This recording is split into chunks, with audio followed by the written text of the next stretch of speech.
One of the things that I found especially challenging about teaching in the online environment is finding ways and creating opportunities for my students to get to know each other, to make connections, and to interact and to collaborate on shared projects and to learn from one another.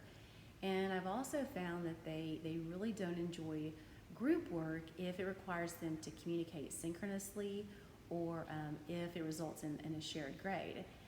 And so one of the ways that I have addressed this is by asking them to develop some kind of a shared product that they're each contributing to individually, and I grade them individually on their work. So for example, in my instructional strategies in adult and lifelong learning class, at the beginning of the semester, I divide them into small groups, and I give them a scenario where they are serving as subject matter experts in facilitating adult learning. And I ask them to create a resource, a guide, an orientation of sorts in a visual format, and to do this using some kind of online tool.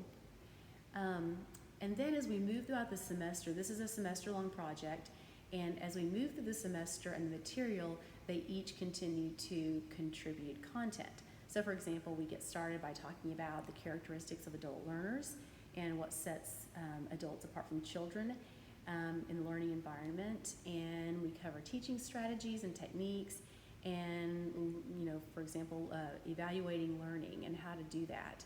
And so as we move through each lesson and cover these concepts, the students will continue posting information, and then they're also asked to locate additional resources online that would serve valuable to this person who's new to working with adults. I found that this works really well, partly because the strongest students will typically be the ones to post their work first, and they set a benchmark. And other students can then use their work as an example, especially if they're struggling for direction and they just need something to follow. And this seems to enhance the quality of the work as a whole. I also ask them to discuss their work in a way that I can monitor, I can watch it, or I can go back in and check to see that everyone has been contributing to the discussion and participating when they're trying to decide who's going to add what content to this resource. There's so many great tools online, it's difficult to keep up with them.